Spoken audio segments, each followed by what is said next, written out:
അപ്പോൾ എല്ലാ കുട്ടികൾക്കും ഷാഡോ ബ്രോഡ്കാസ്റ്റിങ്ങിൻ്റെ ഫ്രീ കെമിസ്ട്രി ക്ലാസ്സിലെ അടുത്തൊരു എപ്പിസോഡിലേക്ക് നമുക്ക് സ്വാഗതം. നമുക്ക് കഴിഞ്ഞ ക്ലാസ്സിൽ നമ്മൾ പറഞ്ഞു നിർത്തിയത് മോളിക്യൂൾ എന്താണെന്നാണ് പറഞ്ഞു നിർത്തിയത്. ആറ്റം എന്താ, മോളിക്യൂൾ എന്താ, ഇതാണ് നമ്മൾ പറഞ്ഞു നിർത്തിയത്. ഇനി നമ്മൾ പറയാൻ പോകുന്നത് എന്താണ്, ഈ മോളിക്യൂൾ പല തരത്തിലുണ്ട്, അത് ഏതൊക്കെയാണെന്ന് നമുക്ക് പറയാം. അപ്പം ഇതിനെ നമ്മൾ അതിനകത്ത് എത്ര തരത്തിലുള്ള ആറ്റംസ് ഉണ്ട് എന്ന ടൈപ്പിലാണ് നമ്മൾ പറയാൻ പോകുന്നത്. ഹോമോ ന്യൂക്ലിയർ എന്ന് പറഞ്ഞിട്ടാണ് നമ്മൾ പറയാൻ പോകുന്നത്. എന്ത് ഹോമോ ന്യൂക്ലിയർ എന്ന് പറഞ്ഞാൽ, ഇപ്പം നമ്മൾ പറഞ്ഞ് ഹൈഡ്രജൻ്റെ കാര്യം പറഞ്ഞപ്പോൾ നമ്മൾ ഒരു കാര്യം പറഞ്ഞു. എന്തുവാ നമ്മൾ പറഞ്ഞേ? നമ്മൾ പറഞ്ഞു ഇതിൻ്റെ അകത്ത് ഹൈഡ്രജൻ 2 ഹൈഡ്രജൻ ചേർന്നിട്ട് ഒരു മോളിക്യൂളായിട്ട് മാറുവാണെന്ന് നമ്മൾ പറഞ്ഞു അല്ലേ. 2 ഹൈഡ്രജൻ, ആദ്യം ഒരു ഹൈഡ്രജൻ, അത് വേറൊരു ഹൈഡ്രജനുമായിട്ട് ചേർന്നിട്ട് ഒരു ഹൈഡ്രജൻ മോളിക്യൂളായിട്ട് മാറുകയാണ്. 2 ഹൈഡ്രജൻ ചേർന്ന് ഒരു ഹൈഡ്രജൻ മോളിക്യൂളായിട്ട് മാറി. അപ്പോൾ അവിടെ ഒരു ടൈപ്പുള്ള ആറ്റം തന്നെയല്ലേ ഉള്ളൂ, ഒറ്റ ടൈപ്പ് ആറ്റമാണ് അവിടെ ചേർന്നിട്ട് ഒരു മോളിക്യൂളായിട്ട് മാറിയേക്കുന്നത്. അങ്ങനെയുള്ള നോക്കിക്കേ, O2 അങ്ങനെയല്ലേ ഉണ്ടായിരിക്കുന്നത്. ഇനി നൈട്രജൻ നോക്കിക്കേ, N2 അങ്ങനെ ഉണ്ടായിരിക്കുന്നത്. അത് 2 നൈട്രജൻ ആറ്റംസ് ചേർന്നിട്ട് ഒരു മോളിക്യൂളായിട്ട് മാറിയിട്ടുണ്ട്. O3 നോക്കിക്കേ, ഓക്സിജൻ്റെ 3 മോളിക്യൂൾ, അത് 3 ആറ്റംസ് ചേർന്നിട്ട് ഒരു മോളിക്യൂളായിട്ട് മാറിയേക്കാണ്. ഇതെല്ലാം നമ്മൾ എന്ത് കാറ്റഗറി വരുന്നതാണ്? ഇതാണ് ഹോമോ ന്യൂക്ലിയർ എന്ന് വെച്ചാൽ ഒറ്റ ടൈപ്പ് എന്നാണ് അതിനർത്ഥം. ഇനി അപ്പം ഇതിൻ്റെ യഥാർത്ഥത്തിൽ അപ്പം ഇതിൻ്റെ ഒരു ഓപ്പോസിറ്റ് ആയിരിക്കത്തില്ലേ അടുത്തത് വരുന്നത്? ഹെട്രോ ന്യൂക്ലിയർ എന്ന് പറഞ്ഞാൽ എന്തുവാ? ഇവിടെ നോക്കിക്കേ, ഇവിടെ കാർബണും ഓക്സിജനും കൂടെ ചേർന്നിട്ട്, അതായത് 2 എണ്ണമാണ് ഇവിടെ ചേരുന്നത്, അതിൻ്റെ ഒരു മോളിക്യൂൾ ഇവിടെ ഫോം ചെയ്തില്ലേ. ഇനി ഇവിടെ നോക്കിക്കേ, ഇനി H2O എന്ന് നോക്കിക്കേ, അതിൽ 2 ഹൈഡ്രജൻ ഒരു ഓക്സിജനുമായിട്ട് കമ്പൈൻ ചെയ്യുന്നു. അടുത്ത നോക്കിക്കേ, C6H12O6, അതായത് കാർബണും ഹൈഡ്രജനും ഓക്സിജനും ഇത് 3ഉം കൂടെ കമ്പൈൻ ചെയ്ത് നമുക്കൊരു ഹൈഡ്രോക്സൈഡ്, എന്താ നമുക്ക് ആ ഹൈഡ്രജൻ്റെതും കാർബണിൻ്റെതും ഓക്സിജൻ്റെതും ഇതെല്ലാം കൂടെ ചേർന്നിട്ട് എന്താ നമുക്കിവിടെ ഉണ്ടായിരിക്കുന്നത്? നമുക്കൊരു കാർബൺ കോമ്പൗണ്ട് ആണല്ലേ ഇത്. നമുക്കിനി ഓർഗാനിക് എന്ന് പറഞ്ഞാൽ നമുക്ക് ഓർഗാനിക്കിനകത്ത് പഠിക്കാനുള്ളതല്ലേ ഇത്, C6H12O6 എന്നൊക്കെ പറഞ്ഞിട്ട്, ഓർമ്മയുണ്ടോ? പോട്ടെ. അപ്പം ഇതെല്ലാം എങ്ങനെ ഫോം ചെയ്തേക്കുന്നത്? ഇതാണ് ഹെട്രോ ന്യൂക്ലിയർ, അഥവാ പലതരത്തിലുള്ള ആറ്റംസ് കമ്പൈൻ ചെയ്തിട്ട് നമുക്കൊരു മോളിക്യൂൾ ഫോം ചെയ്തേക്കുകയാണ്. അങ്ങനെ നമ്മൾ 2 ടൈപ്പ് പറഞ്ഞു. ഇനി നമ്മൾ പറയാം ഇതിനകത്ത് നമ്പർ ഓഫ് ആറ്റംസ്, ഇതിൽ തന്നെ എത്ര ആറ്റം ഉണ്ടെന്നുള്ള രീതിയിൽ നമ്മൾ പറയാൻ പോവാണ്. അതിങ്ങനെയൊക്കെ വ്യത്യസ്ത തരത്തിൽ വരുമെന്ന് പറയാൻ പോവാണ്. അതായത് നമ്മൾ പറയാം മോണോ അറ്റോമിക് മോളിക്യൂൾ. നോക്കിക്കേ, ഒരു ഹീലിയത്തിൻ്റെ കാര്യം നോക്കിക്കേ, ഹീലിയം ആയാലും നിയോൺ ആയാലും ആർഗൺ ആയാലും, ഇവിടെ മോണോ അറ്റോമിക് എന്ന് വെച്ച് കഴിഞ്ഞാൽ ഇവിടെ ഹീലിയം, നിയോൺ, ആർഗൺ നമുക്കറിയാം ഇതെല്ലാം 18th ഗ്രൂപ്പാണ്. എന്തുവാ 18th ഗ്രൂപ്പ്? 18th ഗ്രൂപ്പ് എന്ന് പറഞ്ഞാൽ ഇവ 18ാമത്തെ ഗ്രൂപ്പിൻ്റെ പ്രത്യേകതയാണ്, ഇതെല്ലാം ഇനേർട്ട് ഗ്യാസ് ആണ്. എന്താ ഇനേർട്ട് ഗ്യാസ്? ഇനേർട്ട് ഗ്യാസ് അല്ലെങ്കിൽ ഇവ നോബിൾ ഗ്യാസസ് എന്ന് പറയും. ഇത് ഗ്യാസാണ്, ഇത് നോബിൾ ഗ്യാസ് എന്ന് പറയാൻ കാര്യം എന്താ? ഇവർ വേറെ ആരുമായിട്ടും റിയാക്ട് ചെയ്തില്ല, ഇവർക്ക് ആരുമായിട്ടും റിയാക്ട് ചെയ്യേണ്ട കാര്യമില്ല. കാര്യം ഇവർ സ്റ്റേബിളാണ്, ഇവർ ഹൈലി സ്റ്റേബിളാണ്. അങ്ങനെ സ്റ്റേബിൾ ആയതുകൊണ്ട് തന്നെ ഇവർക്ക് വേറെ ആരെയും ആവശ്യമില്ല, അവർ സ്റ്റേബിളായിട്ടിരിക്കുകയാണ്. ഇപ്പോൾ ഹീലിയം എടുത്തു കഴിഞ്ഞാൽ ഹീലിയത്തിൻ്റെ കോൺഫിഗറേഷൻ നമുക്കറിയാം, എന്താ 2 ആണ്. ഇനി നിയോണിൻ്റെ കാര്യം എടുത്താലോ, 2, 8. അപ്പം നമുക്കറിയാം അവസാനം 8 ഇലക്ട്രോൺ വന്നു കഴിഞ്ഞാൽ സ്റ്റേബിളാണ്. ഹീലിയത്തിൻ്റെ കാര്യത്തിൽ അവസാനം 2 എണ്ണം വരുമ്പോൾ ഡ്യോഡെറ്റ് എന്ന് പറഞ്ഞിട്ട് അതിൻ്റെ കോൺഫിഗറേഷൻ വരികയാണ്. ഇവിടെ നിയോൺ ആകുമ്പോഴോ അവിടെ 2, 8. 8 എന്ന് പറഞ്ഞാൽ എന്തുവാ? ഒക്ടെറ്റ് കോൺഫിഗറേഷൻ ആയി, 8 എണ്ണം കിട്ടിയവിടെ. അപ്പോൾ അത് സ്റ്റേബിളാണ്. ഇങ്ങനെയുള്ളവ എന്താണ്? അതായിട്ട് തന്നെ നിൽക്കുന്നത്. ഹീലിയം എപ്പോഴും ഹീലിയമായിട്ട് തന്നെ നിൽക്കുന്നത്. ഒറ്റ ഒരെണ്ണം നിന്നാൽ മതി, അത് മോളിക്യൂളാണ്. അങ്ങനെയുള്ളതിനെയാണ് നമ്മൾ എന്ത് പറയുന്നത്? മോണോ അറ്റോമിക് മോളിക്യൂൾ എന്ന് പറയും. ഇനി ഡൈ അറ്റോമിക് എന്ന് പറഞ്ഞാൽ എന്തുവാ? ഡൈ അറ്റോമിക് എന്ന് പറഞ്ഞാൽ 2 എണ്ണം ചേർന്നുണ്ടാവുന്നത്. 2 എണ്ണം എന്ന് പറയുമ്പോൾ നോക്കിക്കുക, നമ്മൾ ഇത്രയും നേരം പറഞ്ഞതെല്ലാം 2 എണ്ണമായിരുന്നു. ഹൈഡ്രജൻ്റെ കാര്യം പറഞ്ഞു, പിന്നെ ഓക്സിജൻ്റെ കാര്യം പറഞ്ഞു, നൈട്രജൻ്റെ കാര്യം പറഞ്ഞു. ഇതെല്ലാം 2 എണ്ണം വെച്ചാണ്. പിന്നെ ഹാലജൻ അറിയാമല്ലോ. ഹാലജൻ ഏതാ? 17ാമത്തെ ഗ്രൂപ്പ്, 17th ഗ്രൂപ്പ്. 17th ഗ്രൂപ്പിൻ്റെ പ്രത്യേകത, അതിന് ഒരു ഇലക്ട്രോണും കൂടെ കിട്ടിക്കഴിഞ്ഞാൽ അത് ഫില്ലാവത്തില്ലേ. അത് അതിന് ഏറ്റവും കൂടുതൽ റിയാക്ടിവിറ്റി ഉള്ളതല്ലേ 17th ഗ്രൂപ്പ് എന്നൊക്കെ പറഞ്ഞാൽ. റിയാക്ടിവിറ്റി വളരെയധികം കൂടി നിൽക്കുന്ന ആൾക്കാരല്ലേ. അങ്ങനെയുള്ള ആൾക്കാരാണ് എന്ത്? ഈ ഹാലജൻസ്. ആ ഹാലജൻസ് എല്ലാം എന്താണ്? എപ്പോഴും 2 എണ്ണമായിരിക്കും അത് ചേർന്നിട്ട്, അത് തന്നെ അങ്ങോട്ടും ഇങ്ങോട്ടും ചേർന്നിട്ട് അത് നമുക്ക് ഒരു ഡയറ്റോമിക് മോളിക്യൂളായിട്ട് അത് ഫോം ചെയ്യും. അങ്ങനെ ഡയറ്റോമിക്കായി മോളിക്യൂളായിട്ട് ഫോം ചെയ്തായിരിക്കും എന്ത് നിൽക്കുന്നത്? ഈ ഹാലജൻസും അതുപോലെ തന്നെ ഈ പറഞ്ഞേക്കുന്ന ഹൈഡ്രജൻ ആയാലും ഓക്സിജൻ ആയാലും നിയോണും പോട്ടെ നൈട്രജൻ ആയാലും അതെല്ലാം നിൽക്കുന്നത്. ഇനി മൂന്നാമത്തെ കാറ്റഗറി അതിൻ്റെ അകത്ത് നമ്മളിപ്പം പറഞ്ഞ് അത്രയേ ഉണ്ട്, ഒന്നാമത്തെ ഒരെണ്ണം ഉള്ളതുണ്ട്, രണ്ടെണ്ണം ഉള്ളതെന്ന് പറഞ്ഞ്. അപ്പോൾ ഇനി പോളി അറ്റോമിക്, രണ്ടെണ്ണം കൂടുതൽ നമുക്ക് എണ്ണാൻ വയ്യ, അങ്ങനെയുള്ളതിനെ നമ്മൾ എന്താ പറയുന്നത്? പോളി അറ്റോമിക് മോളിക്യൂൾസ് എന്ന് പറയും. പോളി അറ്റോമിക് എന്ന് പറഞ്ഞാൽ എന്താ? രണ്ടിൽ കൂടുതൽ ആറ്റംസ് തമ്മിൽ ചേർന്നിട്ടുണ്ടാവുന്ന മോളിക്യൂളിനെ നമ്മൾ പറയുന്നതാണ് എന്ത്? പോളി അറ്റോമിക് എന്ന് പറയുന്നത്. ഒരു എക്സാമ്പിൾ നോക്കിക്കേ. O3 എന്തുവാ? O3 എന്ന് പറഞ്ഞു കഴിഞ്ഞാൽ ഓക്സിജൻ, 3 ഓക്സിജൻ തമ്മിൽ ചേർന്നിട്ടാണ് എന്ത് ഇതുണ്ടാവുന്നത്? എന്തുവാ? 3 ഓക്സിജൻ ചേർന്നിട്ട് നമുക്ക് ഓസോൺ ഉണ്ടാവുന്നല്ലേ, O3 എന്നുള്ള ഫോം കിട്ടുന്നത്. ഫോസ്ഫറസ് നോക്കിക്കേ, 4p ആറ്റംസ് ചേർന്നിട്ടാണ് എന്ത് ഫോസ്ഫറസ് ഉണ്ടാകുന്നത്. സൾഫറിൻ്റെ കാര്യത്തിലാണെങ്കിലോ 8 എണ്ണം ചേർന്നിട്ടാണ് ഉണ്ടാകുന്നത്. അപ്പോൾ ഇതാണ് പോളി അറ്റോമിക് മോളിക്യൂൾസ്.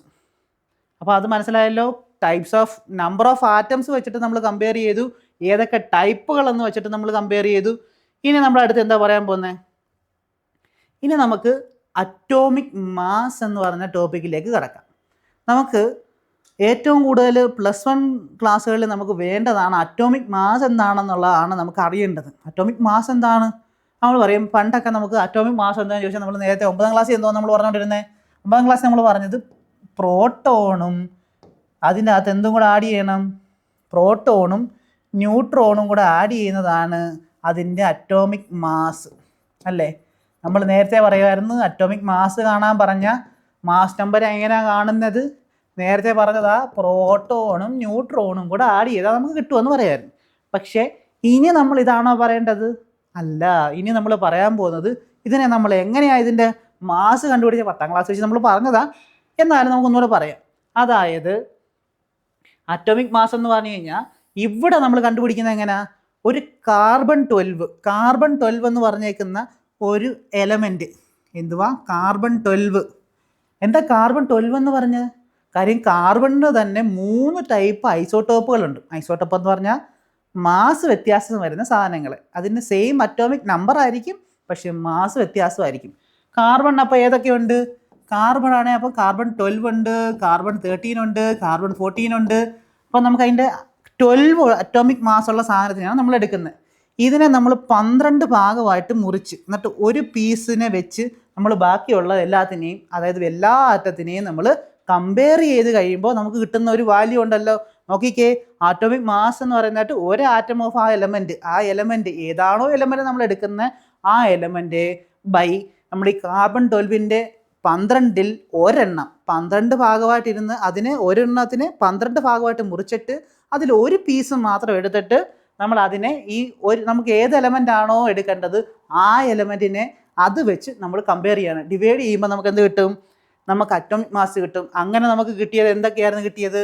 നമുക്ക് അങ്ങനെ കണ്ടുപിടിച്ചാലേ നമ്മളിപ്പോൾ ഓരോന്നിൻ്റെ അറ്റോമിക് മാസ് എഴുതി വെച്ചേക്കുന്നത്.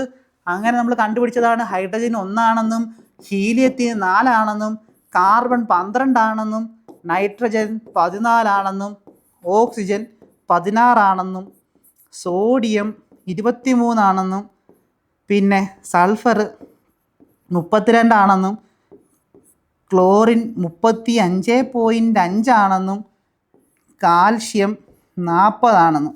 ഇങ്ങനെ ഇത് ഏറ്റവും ഇമ്പോർട്ടൻ്റ് ആയിട്ടുള്ള കാര്യങ്ങൾ മാത്രമാണ് ഞാനിപ്പോൾ എഴുതിയേക്കുന്നത്.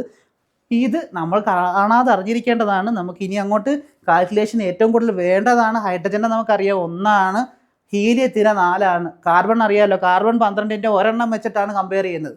അങ്ങനെ 12 എണ്ണം വന്നാലേ കാർബൺ 12 ആകത്തുള്ളൂ. നൈട്രജന് 14, ഓക്സിജൻ 16, സോഡിയത്തിന് 23, പിന്നെ സൾഫർ ആണ് 32, ക്ലോറിൻ ആണ് 35.5. ഇത് ഈ 35.5 എന്ന് പറഞ്ഞു കഴിഞ്ഞാൽ അപ്പോൾ അത് ഏത് കണക്കാണെന്നല്ലേ? ഇതൊക്കെ നമ്മൾ കണ്ടുപിടിച്ചത് എങ്ങനെയാ? ഇത് നമ്മൾ ആവറേജ് അറ്റോമിക് മാസ് വെച്ചിട്ടാണ്. അത് നമുക്ക് പറയാം. ആവറേജ് അറ്റോമിക് മാസ് ആണ് ഈ നമ്മൾ എഴുതിയേക്കുന്നത്. നമ്മൾ ആദ്യം പറഞ്ഞ പ്രോട്ടോണും ന്യൂട്രോണും കൂടെ കൂട്ടിക്കഴിഞ്ഞാൽ നമുക്ക് ഈ 0.5 ഒന്നും കിട്ടത്തില്ലല്ലോ. അത് നിങ്ങൾക്ക് ഡൗട്ട് വരാരുതോ? വരാം, അത് നമുക്ക് പറഞ്ഞുതരാം. അപ്പോൾ ഇത് ഒരുപാട് ടൈപ്പ്, ഇത് ഐസോട്ടോപ്പുകൾ ഒരുപാടുള്ള സാധനമാണ് ഈ ക്ലോറിൻ 35 ഉണ്ട്, 37 ഉണ്ട്. എന്നിട്ട് നമുക്ക് ഇതിനകത്ത് ഈ 35 ഉള്ളതാണ് 75% ക്ലോറിൻ, ഈ 37 ഉള്ളതാണ് എന്ത് 25% ക്ലോറിൻ. അപ്പോൾ ഇതിൻ്റെ അബോണ്ടൻസ് റേഷ്യോ വെച്ച് നമ്മൾ മൾട്ടിപ്ലൈ ചെയ്ത് ഡിവൈഡ് ചെയ്ത് ഒക്കെ വരുമ്പോൾ നമുക്ക് കിട്ടുന്നതാണ് എന്ത് ഈ 35.5. ഇങ്ങനെ തന്നെ ബോറോണിനൊക്കെ ഉണ്ട്. ബോറോണ് 10, 11 ഒക്കെ പറഞ്ഞിട്ടുണ്ട്. പോട്ടെ, അതൊന്നും വിട്ടേക്ക്. അപ്പോൾ ഇതാണ് എന്ത് അറ്റോമിക് മാസ്. അറ്റോമിക് മാസ് എങ്ങനെയാണ് അപ്പോൾ കാണുന്നത്? അറ്റോമിക് മാസ് കാണുന്നത് ഏത് എലമെൻറ്റിനെയാണോ നമുക്ക് കമ്പയർ ചെയ്യേണ്ടത് ആ കമ്പയർ ചെയ്യേണ്ട എലമെൻറ്റ് ബൈ കാർബൺ 12ൻ്റെ 1/12. കാർബൺ 12ൻ്റെ 1/12 മാസ് ഇത് തമ്മിൽ ഡിവൈഡ് ചെയ്യുമ്പോൾ നമുക്കിതാ ഇങ്ങനെ കുറേ വാല്യൂസ് കിട്ടും. അങ്ങനെ കിട്ടി നമുക്ക് കണ്ടുപിടിച്ച് വെച്ചേക്കുന്നതാണ് എന്ത്? ഇതാണ്ട് ഹൈഡ്രജന് 1, ഹീലിയത്തിന് 4, കാർബണാണ് 12, അതുപോലെ നൈട്രജന് 14, ഓക്സിജൻ 16. പിന്നെ നമുക്ക് ഏറ്റവും ഇമ്പോർട്ടൻ്റ് ആയിട്ട് ഓർത്തിരിക്കേണ്ട കാര്യങ്ങളാണ് ഇത്ര എഴുതി വെച്ചേക്കുന്നത്. ഇതിൻ്റെ ഇടയ്ക്കുള്ളതൊക്കെ വളരെ അത്ര ഇമ്പോർട്ടൻ്റ് അല്ലാത്തതുകൊണ്ട് നമ്മളങ്ങ് വിട്ടുകളഞ്ഞതാണ്. ഏറ്റവും കൂടുതൽ കണക്കുകൾ നമ്മൾ ചെയ്യുന്നത് എന്ത് വെച്ചാണ് ഈ പറഞ്ഞ ഇത്രയെണ്ണം വെച്ചിട്ടാണ് നമ്മൾ കണക്കുകൾ ചെയ്യാൻ പോകുന്നത്. അപ്പോൾ ഇതറിഞ്ഞിരിക്കണം. ഇതാണ് അറ്റോമിക് മാസ്. ഇതാണ് അറ്റോമിക് മാസും. ഇനി നമുക്ക് ഈ അറ്റോമിക് മാസിന് തന്നെ അടുത്ത് നമ്മൾ പറയാൻ പോകുന്നത്. അപ്പോൾ ഇതെങ്ങനെ കണ്ടുപിടിക്കുന്നത് നമുക്ക് മനസ്സിലായി. ഇനി നമ്മളിതിനെ അറ്റോമിക് മാസ് യൂണിറ്റ് എന്തുവാണെന്ന് നമ്മൾ പറയാൻ പോവുകയാണ്. AMU അഥവാ അറ്റോമിക് മാസ് യൂണിറ്റ്. ഒരു അറ്റോമിക് മാസ് യൂണിറ്റ് എന്താണ്? നമ്മളിപ്പോൾ ഈ ഡിവൈഡ് ചെയ്ത് കഴിയുമ്പോഴത്തെ ഒരു അറ്റോമിക് മാസ് യൂണിറ്റ് എന്ന് പറഞ്ഞാൽ exactly equal to 1/12 of carbon atom. ഒരു അറ്റോമിക് മാസ് യൂണിറ്റ് എന്ന് പറഞ്ഞാൽ എന്താണ്? ഈ നോക്കിയേ ഇതെന്തുവാ എഴുതി വെക്കുന്നത്? ഒരു കാർബൺ ആറ്റത്തിൻ്റെ, അതായത് കാർബൺ 12 ആറ്റത്തിൻ്റെ ഒരു പോയിന്റ്, ഒരെണ്ണം നമ്മളിപ്പോൾ എടുത്തേക്കുന്ന 1/12 എടുത്തില്ല. 1/12 ഈക്വൽ ആവുന്ന എന്തുവാണ്? ഈ കാർബണിൻ്റെ 12 ഈക്വൽ ആണ് എന്ത്? 1 അറ്റോമിക് മാസ് യൂണിറ്റ്. അതാണ് നമ്മൾ ഇവിടെ എഴുതി വെച്ചേക്കുന്നത്. 1 അറ്റോമിക് മാസ് എന്ന് പറഞ്ഞാൽ എത്ര? 1.66 × 10⁻⁻24. 056 ഒക്കെ ഉണ്ടാകും. വലിയ ഇമ്പോർട്ടൻസ്. 1.66 ആണ്. നമുക്ക് കണക്ക് ചെയ്യാൻ ഇതൊക്കെ മതി. 1.66 × 10⁻⁻24. അങ്ങനെയാണ് എന്ത്? ഒരു അറ്റോമിക് മാസ് യൂണിറ്റ്. ഇതാണ് എന്ത്? അപ്പം ഈ അറ്റോമിക് മാസ് യൂണിറ്റ് നമ്മൾ എങ്ങനെ ഇപ്പോൾ AMU എന്നല്ലേ എഴുതിക്കൊണ്ടിരിക്കുന്നത്? Atomic mass unit. ഈ അറ്റോമിക് മാസ് യൂണിറ്റ് 1 AMU എന്നുള്ളത് ഇപ്പോൾ പരിഷ്കരിച്ച് നമുക്ക് AUM ഒന്നും വേണ്ട, നമുക്ക് U മതി. യൂണിഫൈഡ് മാസ് എന്നാക്കി. എന്താ? യൂണിഫൈഡ് മാസ് എന്നാക്കി. ഇങ്ങോട്ട് നോക്കിക്കേ, യൂണിഫൈഡ് മാസ് U. ഈ AMU ഇപ്പോഴാണ് U ആക്കിയത്. നേരത്തെ നമ്മൾ AMU എന്ന് മാത്രമേ എഴുതത്തുള്ളായിരുന്നു. ഇപ്പോൾ അത് യൂണിഫൈഡ് മാസ്സായി. അപ്പോൾ AMU ഈക്വൽ ടു 1.66 not 56 × 10⁻⁻24. അതെങ്ങനെ വന്നു എന്നുള്ളതിൻ്റെ ഒരു നമ്മളിപ്പോൾ ഒരു മാസ് ഹൈഡ്രജൻ ആറ്റം എത്ര ആണെന്ന് നമ്മൾ കണ്ടുപിടിക്കുകയാണ്.